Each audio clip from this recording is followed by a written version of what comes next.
It's called Getting Farmers Market Ready. And what I'm talking about is what I had to do in Southeast Virginia to meet all the health department rules and regulations and local farmers market managers rules and regulations to get ready. And it probably will generate some questions and discussions and things like that. But it's not an easy process, but it's something that I did one thing one year and one thing another year. And as I added new enterprises to my product mix, we were able to get all of those types of things done. And I'll talk about some of the fees and taxes and things that I have to pay. And that's one reason why I like to go to market and make money, because I have to recoup all of those expenses and pay employees and things like that. But what I wanted to start off by saying, is this okay?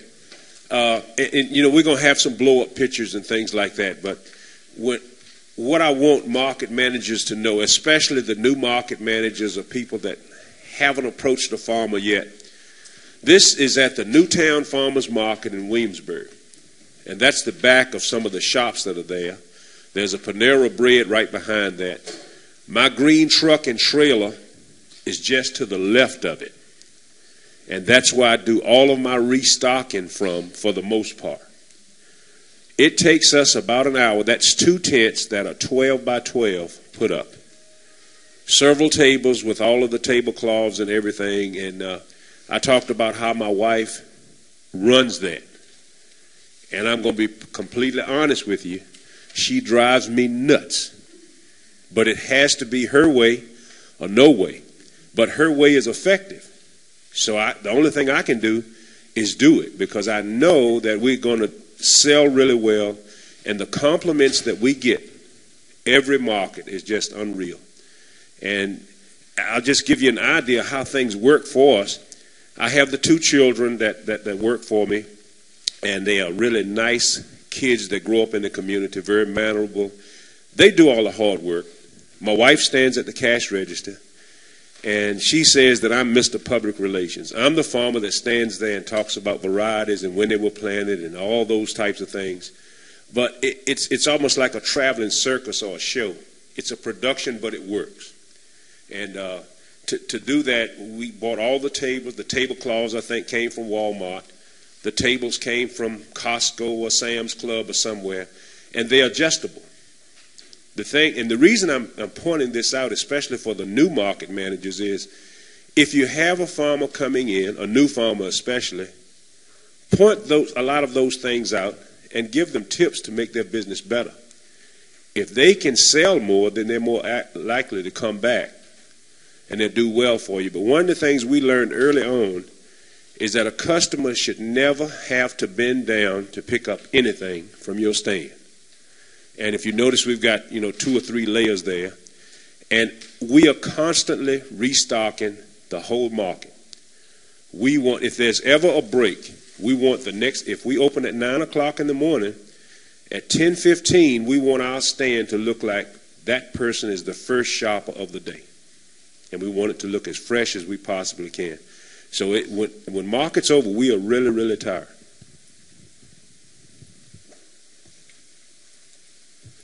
So those are low, the tables are on the low section that are in front. Yes, those tables have those adjustable legs on them, so you can adjust them up, down, however you want.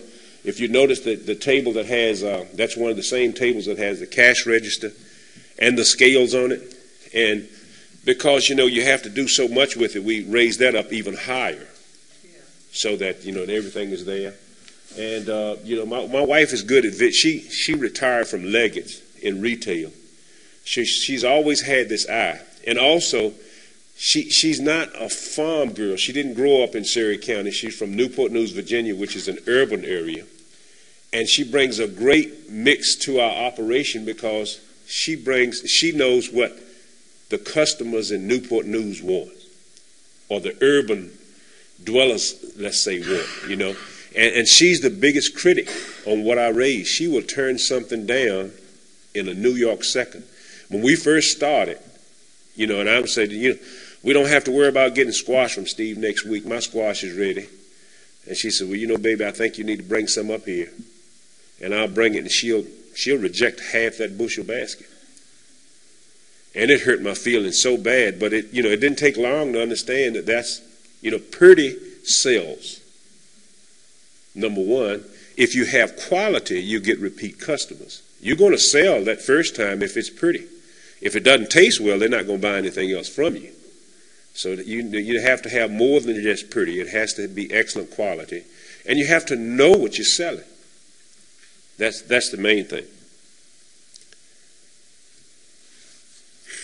Now, I wanted to tell you this story about Sycamore Springs and Slade's Poultry Farm. And I think I might have hit on it yesterday, but Sycamore Springs is the name of the first business we had. My wife named it that because on the farm there's a spring that flows from the base of a sycamore tree. It is our dream one day to go to farmers markets and to actually market that water. It is the water I grew up on, bathed in, and everything. It is awesome, but very hard. And it's the type that if you were to take a bath in it, it will leave a ring around the tub. It is very hard, but very good water. So that's our next marketing niche that we are pursuing. I wanted my daughter to have her own identity, and I wanted to have mine. So when I was recruited to come out of retirement from the farmers market scene, I changed my business name to Slade's Poultry Farm because we had the poultry there. And that's the reason that we changed the name. So my daughter operates more under Sycamore Springs, but on the speaking circuit, people know me and associate me more with Sycamore Springs than they do Slade's Poultry Farm. So that's the reason why I use some of these names interchangeable.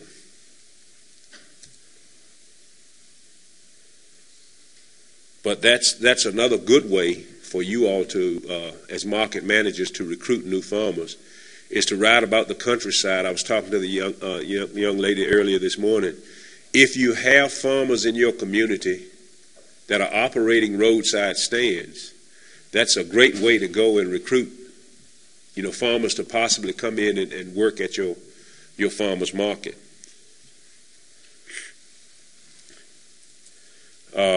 Just maybe another blow-up picture of what we have to do. But the whole point that I'm trying to make here is how much work it takes. I didn't put all of that stuff in baskets and boxes and things like that to take it home. What we want to take home is a tired body and a cash register full of money. But the only way, this is the route that we have to take to go through it. And you can see the color, contrast, and all of those types of things. I don't take credit for one bit of it. My wife does all of that, and it's got to fit exactly right all the time. But the main part of this discussion and talk is, what does it take for us at Sycamore Springs or Slade's Poultry Farm to get ready and have our operations legal so that we will pass the inspections of not only the health department, but all of the market managers that we have to satisfy. And currently that's 3. That's Smithfield, Virginia, Hampton, Virginia, and Williamsburg, Virginia. Let's talk a little bit about the products that I sell and that cause me to have permits and things. My daughter sells a baked product called a sweet potato jack, an apple jack. You might not be familiar with that term. It's like a personal pie, if you know what I mean. You take, canned biscuits, roll it out, and you take the sweet potato batter and put it in half of it and fold it over and fry it. Well, we had to have our kitchen approved to do that through the Department of Agriculture, and we had a representative, a home economist to come out, and we were turned down the first time. And all it was we didn't have thermometers in the refrigerator. Now, this was for our home kitchen. So what I'm saying to you, and as you work with your farmers and clients, is ask them to go ahead and do it. They need to do it very, very early. The people with the Department of Agriculture are very user-friendly.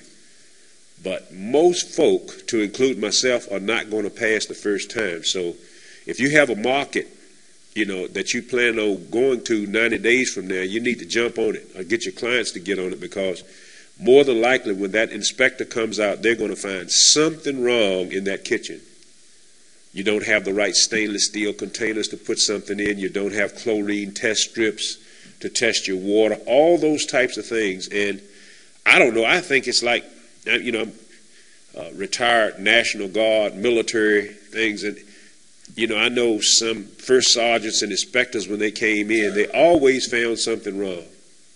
Well, those Department of Agriculture inspectors are almost the same way. They're user-friendly, but they are not going to pass you the first time. It's going to be something that you don't have that will cause them to have to come back and do a recheck. And usually that'll be about 2 weeks later. So you need to plan for that. But that was one of the things that I had to do.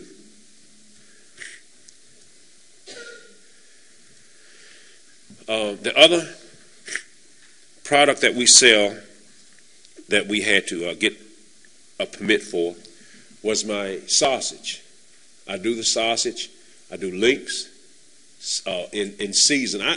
I don't do link sausage in the summertime because I don't like the idea of keeping the raw meat out the extra 15 or 20 minutes it takes for me to stuff those casings. And I am very, very concerned about product liability and all those types of things. So I get my raw meat from the meat packing plant and I put it in a refrigerated trailer. I take it home and it's almost frozen. We work in an air-conditioned room that's about 60 degrees during the summertime when it's 90 degrees outside.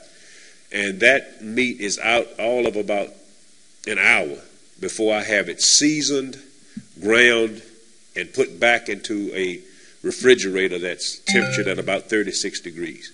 When I take it to market, it's all on ice, and ice is down in there, you know, a lot. But that's a totally different process, and you have to get another inspector from the Department of Agriculture to come and inspect the kitchen and do that. And everything in our state, we had to have our process and procedure approved by the Food Science Department at Virginia Tech. So just because we said we did it that way, the inspector would not sign off on it. We had to send that whole thing forward to someone in food science, and then they would come back with recommendations or say, oh, no, that's fine. That's great the way he's doing it or she is doing it. So, and each one of these things cost in Virginia $40 a year, each one of these permits. So it's like a little tax that you have to pay. And they also, each one of these entities are subject to an annual inspection and one unannounced inspection every year. And the unannounced one always comes at the worst time in the world. You know, and it's not that, you know, I don't keep my kitchen in the best orderly state all the time. And it seems like when they come for the unannounced inspection, it is in the worst way that it could possibly be. And I know the guy pretty good. And he says, I'm here for inspection. I said, just give me 10 minutes. And I'll go in and kind of whip things into shape and get it clean and all. But basically what they look for is cleanliness. If you can pull, the first thing that guy is going to go through, or the lady, they're going to get down on their knees, pull the bottom drawer out from your stove, and look for rodent droppings. If they find them, it's a no-go. So, I mean, that's the first thing. It's just basic cleanliness. They'll come back and re-inspect and all those types of things. But that's one of the things that you're going to have to make sure that you do. Then, when I added the chickens, that was one more. I had to go back to the Department of Agriculture and apply. But I found out later I didn't, not in Virginia. In Virginia, you can legally process 20,000 chickens or turkeys without really any permit and sell it anywhere in the state of Virginia. The situation is I couldn't go to Washington, D.C., Maryland, or anywhere. I didn't know that at the time I applied, so in that case I had to go to the Regional Diagnostic Laboratory, and in Virginia we have about 7 or 8 of them. I'm not really sure how many, and apply, and someone from the veterinarian's office came out, and I showed them everything, and they were really nice. And I have to share this interesting story. I said, a lot of you all have probably heard of Joel Salatin. Okay, so, and I told this inspector, I said, I'm going to do a lot of the things that I want to do just like Joel Salatin. She says, please don't ever mention that man's name around me. So I didn't realize he was so anti-government. You know, he hates the government, and I think the government hates him. But he has, I've got a copy of his book, Everything That I Want to Do Is Illegal. Something like Everything I Do. And in his book, it talks about how to get around all the loopholes. Well, I didn't want to go that route, especially being a former Virginia Tech agent and things like that. So when she came out, she says, well, you are already cleared to do 20,000, but if you want to take it a step further, let me just take a sample of your water while I'm here. And then if it comes back free or absent of coliform bacteria and all that kind of stuff, then you're good to go over 20,000. Well, I've never needed to go over 20,000, not yet. But it came back fine, and now that's great. But that's in my tool chest. When I go to any market now, I'll go to apply with anyone, as a farmer, that's what I keep all the time. Because especially the first part of the season when the markets open in April or May, those inspectors are on you like white on rice. I mean, they're all over you.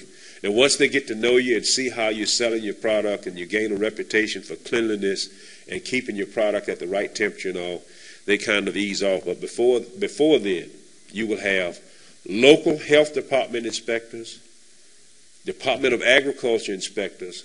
Those two are definitely going to be all over every operation that's there, and they will shut you down.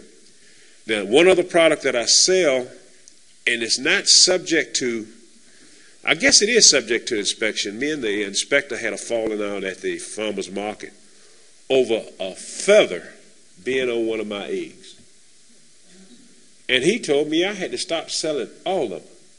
I mean, I don't know whether he had a bad night, a bad morning, or whatever. The eggs were basically clean, but when I washed them off and the wet water, which was a no-no too, that he explained to me, I wasn't supposed to submerge those eggs in water at all, ever. I could put them over running water.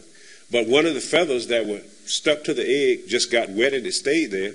And then when I had my display up, and you'll see that later on, I had it open, it dried, and there was a feather on one of the dozens of eggs. And he just made an issue amongst all issues. And one of my loyal customers was standing right there. She said, well, that's the dozen I want. And he would not allow me to sell it. No, and and we've had conversations about it. He won't even talk about it, but he said, he said, you still selling eggs, aren't you? I said, yeah, but he could have pulled me. He didn't handle that right to me that particular day, but it was something else bugging that guy. But I guess my point is I didn't retaliate. I just basically did what he said. I had customers in line, some of my regular customers, and those things will happen at the market. And as market managers, I guess you all have had to deal with similar situations like that. You might not agree with it as a market manager, but if it's in the rules and regulations, there's not a whole lot you can do about it. But that's the example of my one, little confrontation or whatever. It was because of a feather. The eggs were basically clean. But make sure you know all of those types of things. The biggest, and then the other thing for me was to make sure, these were just all the markets that we were selling, a copy of the market rules. Make sure the farmers that you're recruiting know and understand all of the market rules up front. It should not be any gray area whatsoever. Now, it's like we used to say in the military, we're building this plane as we fly it. There's some markets that are just opening up, and they don't have a good set of market rules, and then they want to change some things in midstream. If you have to do that, all I ask you to do is please, please, please be fair. Whatever you're going to do for me, you're going to do for someone else. One conflict I think I talked to you about yesterday. We had two big farmers, and we're good friends. Both of us pulled to the market with a truck and a trailer. And the market manager came and says, Cliff, you have to unhook your truck from your trailer, and you're just going to have to, take a hand truck or something and move your product over to your display. And I refused. I said, now, if the other guy, if Jim has to do the same thing, then I'll do it. But you're not going to come to me in the final hour at 7:30 in the morning and tell me I have to do that. And I didn't. And I sold, and he never said it again. But I just want to make sure that, and he never could give me a reason why I had to do it, and the other guy didn't. And we were really, really good friends. And I asked the other fellow, I said, did he ask you? He said, no, I didn't know anything about it. But it's just those types of things. And sometimes I really think that it's sales and things like that. And, you can't feel good if you're at the market. Even as a market manager, you would have to wonder, why is it that everybody's in line at Slade's Poultry Farm buying product, and they're not, and only a few customers are somewhere else? And I've actually had market managers to go to some of my customers in line and say, well, while you're waiting, you could shop over there. And I don't have a problem with that. But, I just think that makes some animosity sometimes. But at that time, I don't have time to worry about that. I'm trying to get just as many customers through my stand as I possibly can. I hate to say it, but it's not my time to worry about what customers aren't doing somewhere else. I'm just trying to keep my line down, because I believe it or not, you can have a long line, and I deal with lines, but people they're not going to stand there but so long. If they see the line moving pretty fast, they'll do something with it.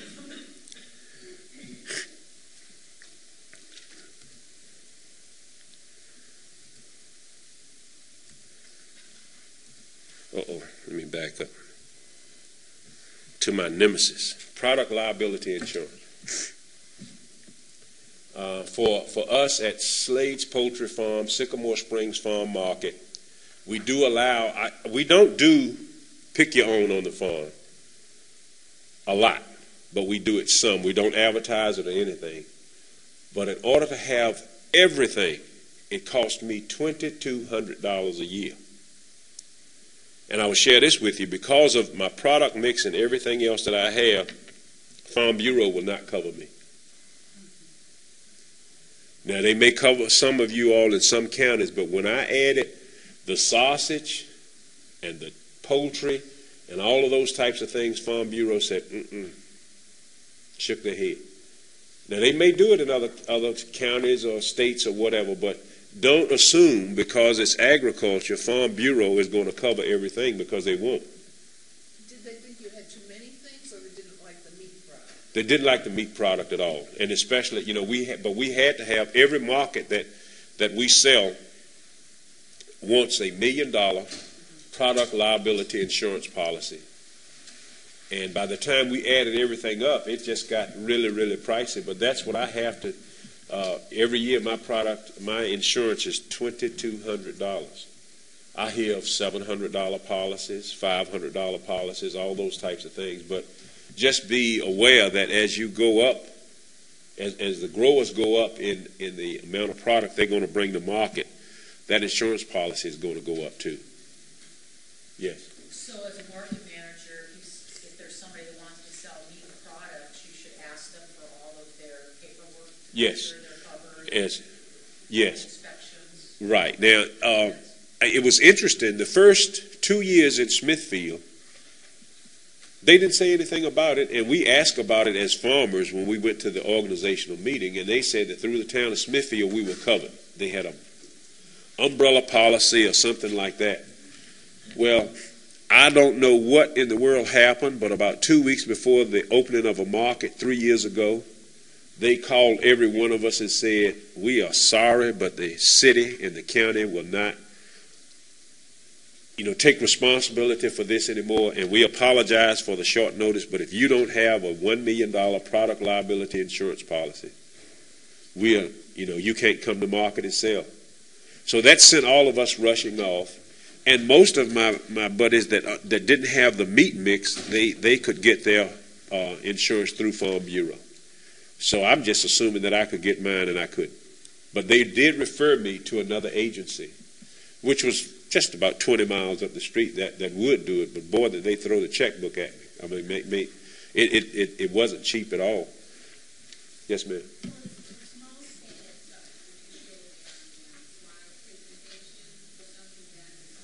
The what now? Uh-huh. Yes.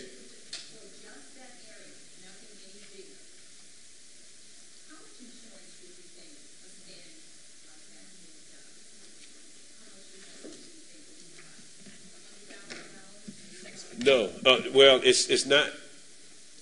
As a grower, I would say that would suffice, but that's not going to do it with market managers. Every market that I've ever come in contact with right now, they want $1 million product lot. Yes, but it's not. If you're only selling produce, it's usually not that expensive. But I will say this: as competition gets fierce and grower animosity gets fierce, and I'm taking several hats on here, it really behooves the grower to follow the label on pesticide use. Yeah. I'm going to tell you the truth, and you need to have good, as a grower, they need to have good records of that. And when I go to market, I have mine. I'm not certified organic, but I am organic, if you know what I mean. So my record of pesticide use is zero. I don't use it. I think I use spinosad is about the only thing I use, and that's an OMRI approved product for some Colorado potato beetles and some squash bugs and things like that on squash. But as you go into doing that, you'll be surprised at how people at markets will pick up on rumors and say, yeah, this farmer used this and this, and it's not labeled. So, as you go on and begin to make money in this business, it's not without some consequence. So if you start out right, you'll end up right. Yeah. Just out of curiosity, why don't you go organic? That's one of those things that it's too much. It's just enough already. I am not going to pay $600 every year to become and stay certified organic. I was one of the lucky ones that just got a courtesy visit, so to speak, I guess because I was in extension and about to retire and blah, blah, blah. And the lady came by, and the first thing she said, and I'll show you a slide later on, I have 1/10 of an acre of telephone poles, discarded telephone poles, that I put up for my pole buttermilk. And I make 60 bushels off of that 1/10 of an acre. So if, on an acre basis, that would be 600 bushels. We sell it at $40 a bushel. It doesn't take much land to make a lot of money. But when she came, she said, and we work like the devil to get all that stuff up, she said they'd have to come down. And then you'd have to wait 3 years. And that just turned me off right there. Yes, ma'am. I was just going to comment that at our market, we only have one certified organic grower at Carver, and it's at Suffolk. It is an organic market, which it's not. However, we used to have many more certified organic growers that have dropped their certification. We're done with it because we have our farmers there to have that relationship with their customers. You know what they know me now? I'm not going to spend the time with the paperwork for USDA. Label or communication. Yeah, and so we only have one certified organic grower, which when I was talking about signage, that's Right. tricky, but having that farmer there, that public relations person. That's the case where we are too. In this conception that we are organic. Right. And a lot of us, are practicing that way, but I just wanted to hear why you didn't. Well, but that was why I wanted to. As a matter of fact, when I decided to go into the poultry part of my operation, it was an organic co-op that was started. So I had to buy organic feed from out of Staunton, Virginia, and it was $700 a ton versus $400 a ton for Purina's natural feed. It wasn't organic, but it was natural. Well, then I had to pass that cost on. When I started doing my cost analysis, I would have to get $1 more per pound for my chickens, and I was meeting market resistance at $3 a pound. At $3 a pound, I could make $5 a bird, and I started out marketing almost 80 birds a week. That wasn't too bad. I call it keeping the money wheel turning, If you're selling 200 sweet potato jacks at $2 a piece, 300 pounds of sausage at $3 a pound, and then I sell, 80 chickens, it doesn't take long. And I haven't talked about a vegetable yet. You know, these are the things that separated me from the rest of the market folk. And I'll show you some slides later on of how my coolers are set up and everything. And a neat story in doing business with some other craft people at the market, I wasn't selling many eggs. And there wasn't many people that selling eggs. I'm wondering why. I sold chickens, plenty of sausage. The eggs were right beside the cooler. Didn't understand. Still don't to this day, but there was a lady there that sold stuffed animals. And she happened to have a chicken that looked like the chickens that I raised on the farm. And it was all styrofoam, but the feathers were on the outside. And it was a beautiful bird. I paid her $25 for that chicken. Put it in front of the cooler that had the eggs in it. And my sales I sold out every Saturday after that. Yes, ma'am. Oh.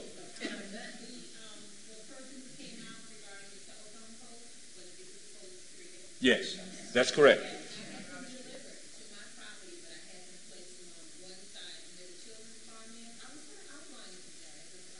Right. Right. And those are the things that you have to do. But, you know, I raise the chickens in movable pens, just like Joel Salatin. I plant my vegetables behind that, you know, after a cover crop.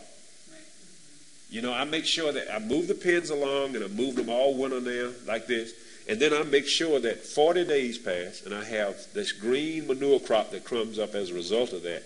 Then I plow that under and plant my crop. I don't need any fertilizer for anything. Most of the time, it's too much fertilizer for some crops. I have to really be careful, especially for the lima beans. Anything that's a legume that will produce a seed in the pod, sometimes it'll just go to vine.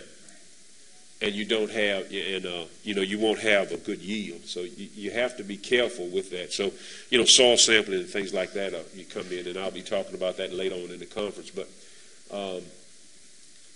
the product liability insurance is the main thing that you're going to have to make sure you have. I'm curious, how many market managers have product liability insurance limits set less than $1 million for their growth? Anyone here? Oh, you? Okay. What is your set? Oh, you don't? Okay.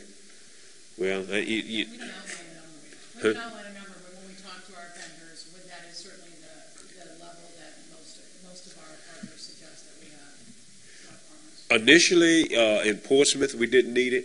The first couple of years in Smithfield, we didn't. And all of a sudden, I don't know what happened in the state of Virginia or whatever, but everybody clamped down. It was almost the same year. Yeah. Everybody said that you needed it. We didn't even have it at our farm stand, which is Sycamore Springs Farm Market. It's just a mile down the road. But now we've got that, and all of that's covered under that $2,200. So I've got a lot of entities that need to be, get covered, because even someone out there picking for us, and we do have people to pick on half share or pick what we call piecework. Butter beans, for example, at $10, that's what we pay. We pay $10 a bushel to have them pick it. So, there are dangers out there. Someone could step on a nail. Someone could get bit by a snake. And we are in that litigious society now that there's always the threat of a lawsuit.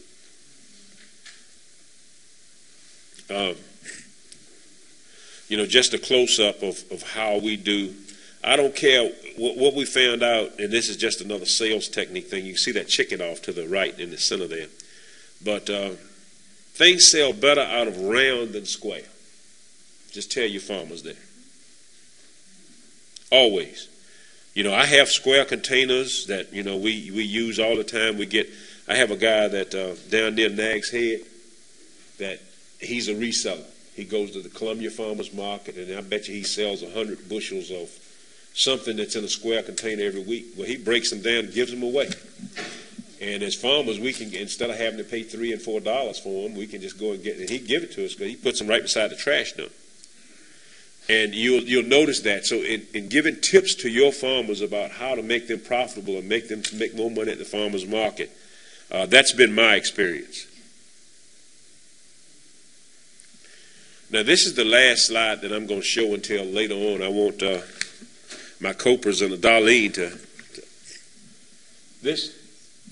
and we talked about it yesterday. As a market manager, it's not that much. I want to let me stand on the other side. Right. Okay. I don't have a pointer, but this is all we need at your farm is a water hydrant or a spigot. It doesn't take anything. It's not rocket science. This is the fertilizer injector. $50. So I don't want anybody in this room to get scared of it or saying that we're trying to discriminate in any way with poor farmers or whatever, because we're not talking about a lot of money here. To put the black plastic down, and I just took a picture of that. This is some of the plastic that came to our farm. It's $400 an acre. Now that's for the product. Then you'd have to find some farmer that's in the community to put it down. And usually they'll do it for $100 an acre or less if you have the ground and everything already. And then there's the pressure reducer, another $8 piece of equipment. But the drip tubing, the black plastic drip tubing, and all of those types of things are very, very cheap. The good thing I like about it is, in trying to sell this to my growers that I work with, is that it's not pretty, but we can actually grow 3 crops, maybe 4 crops on that 1 acre of plastic. Yes, ma'am. I went to a class that you gave on plasticulture at the SSAWG conference several years ago. Right. And so we went home, we put down the plastic. First year we did it, we used too thin of a mill. Okay. And it fell apart quickly. Right. But the next year we got a little bit thicker mill. We used it for 2.5 seasons, doing repeat crops like we talked about. And the initial laydown of it cost us 8 cents a foot total. Right. For everything that we did. But we got 5 times the amount of product out of it. Right. Because of the spacing we could use and direct irrigation. I want to sell it for you. There are 2 figures that I want to give you, and I don't want to do an irrigation talk, but I want to make sure that you have this information as you work with your farmers and try to talk them into it. Tell them to call me. I don't care. They need to talk to someone in the business. But the one figure that you need to remember is 50. It takes 50 gallons a minute flow rate if you wanted to irrigate an acre at one time in this. Well, most farms at a farm faucet is not going to have that. But if you have 12 to 15 gallons, then we can do a quarter acre at one time. It only takes an hour a day. An hour a day, and then you water. That's 1/10 of an inch a day. And I just have one more question. Okay. What do you do with the plastic you pull out of the field? That's the tough one. Miles on Yeah, what do you do with the plastic you pull out the fields? Some places you have to. There's a tipping fee at the landfill. You can pull it up, get it up, and you can't do it. Ours we can. We can take it to the landfill. As we take truckloads of trash to the